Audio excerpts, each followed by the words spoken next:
So let me generate the structures for these ones as well. Copy this.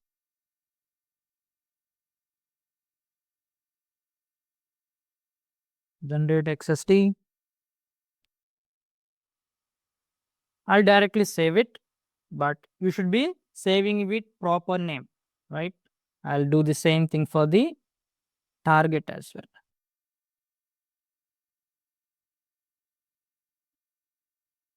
Generate XST and save. Let's start the mapping. Orders goes to order summary, and every order should generate an order node. So map this. Order ID is mapped to order ID, but for order total, which is under the item, scroll down, you have order total, map it to order total. Now, let me try to simulate this as is without any context handling and see how it behaves. Simulate, upload the sample XML, test. It may look correct to you, but carefully observe. The order total is 870, which is fine, but for other order as well, it gave 870. But what it should be giving? It should give 700. It should give the second order total value, not this one. It is repeating. No. So here we have to handle these context, handle these values properly. So let me show you how. Close this. And for order total, if I display the queue here, see all these values are in different parent nodes. So let's try to include the collapse context and see how it behaves. I'll close this, take collapse context. So what does collapse context do? Basically, it will pick the first value from each context. So I'll display queue here. See, it picked the first value from each context. It picked the first value from each context. But this is not what we are expecting, right? We are expecting 870 in one parent node and 700 under different parent node. That is our expectation, right? If you look at the target, see order total or 870 is in one context or under one parent node and 700 is in the different parent node. So we should have 870 and 700 only, and there should be a context change. That's it, right? But if you observe in the source, each value is in the different context. See, the order total or the 700 parent node is item, and this 700 parents node is this item. So there is a context change, there is a parent node change, but I am talking about each order. What is my requirement again? For each order, I need to pick the first order total. That's the requirement, right? For each order, I need to pick the first order total. So we are talking at the level of order. In other words, for each items, we need to pick the first value. For each items, we need to pick the first value. So we are talking about another level, another different parent node. And observe one more thing. This 700 belongs to this item and this 700 belongs to this item. But I don't want this. I want all the order totals from one order under one context. So all these order totals should be under one roof, right? All these should be under another roof, and I will pick the first value with the collapse context, right?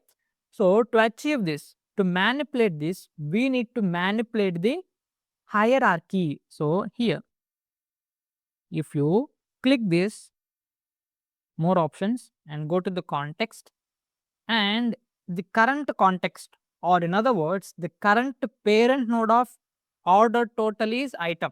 Clear, right? The current parent node of order total is item, which is fine. But we are talking about the order level. right? So if you change it to order, let's say we change the context level to order, and if I regenerate it again and see what happens. Observe 870, all these order totals came under one context, came under one parent node, which is good, and all these 700s are under one context, which is good, right? And we got only 870 and 700. We are close.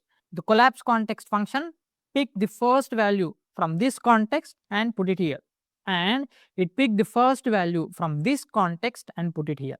But I want these two in different parent nodes or different contexts. So I need a context change here. Why? See, this 870 belongs to one parent node. This 700 belongs to another parent node. So you can manipulate the source parent nodes and all, but you should obey the output structure, right? Your intention is to generate this output. So you are not going to manipulate, you are going to obey the structure. So what is the structure here? We need to have different parent nodes for this 870 and 700. In other words, we need to include a context change. So that's what the third function split by value do. Basically, it will insert the context changes in a queue. Let me show you how we can use it. After the collapse context, take the split by value and connect it. If I display the queue at the split by value, see, we have 870 and 700 under one parent node under one context, but it included a context change. It included a parent node change between them, and they are in different contexts. That's what we want, right? Forget about the last value 870 and 700, and we have a context change. If I simulate now,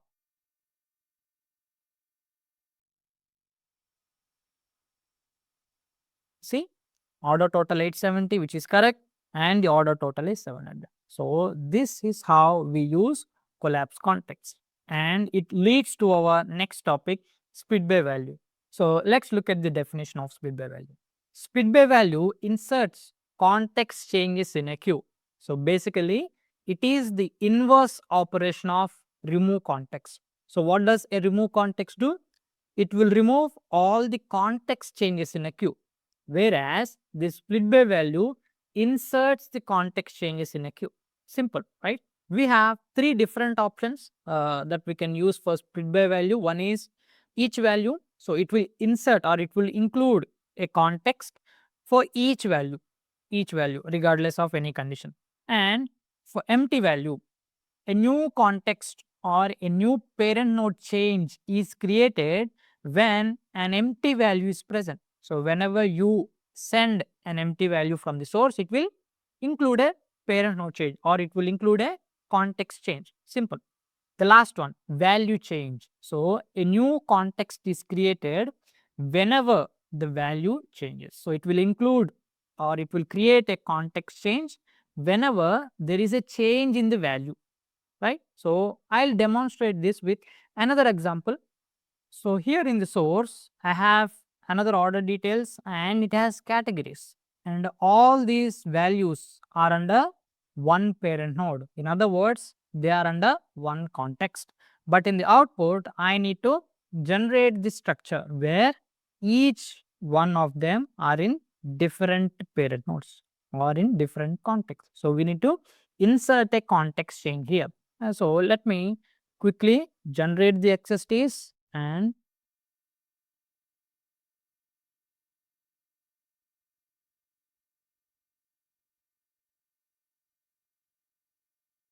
save.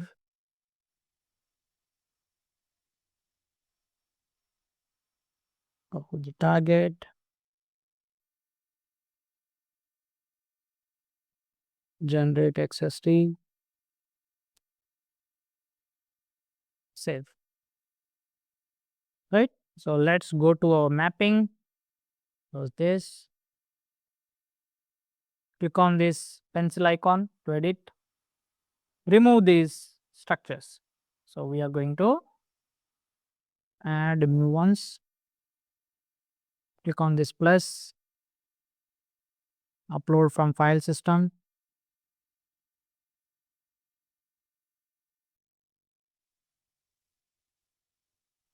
and upload the target as well.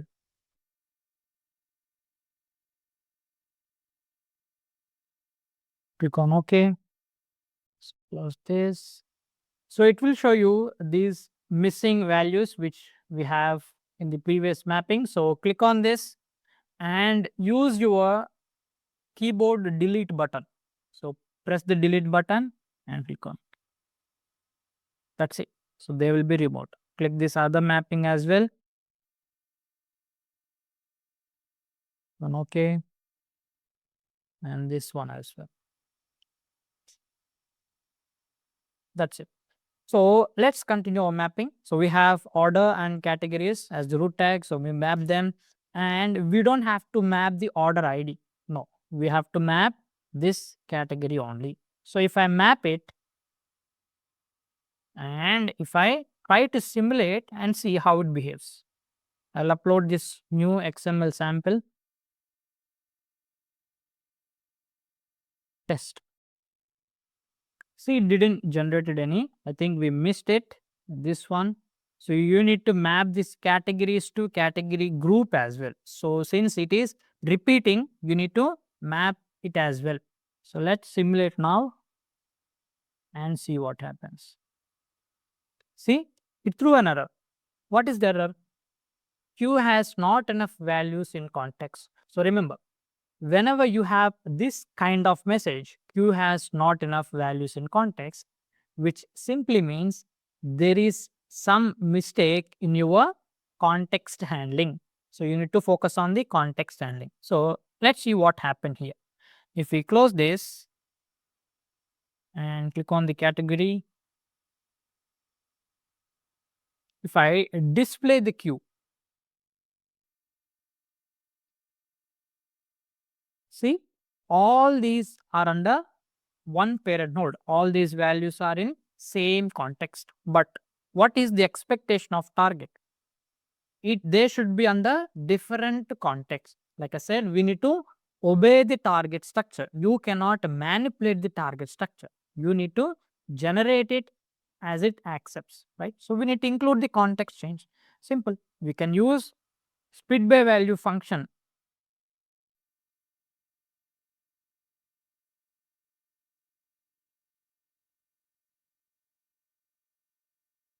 like this and this.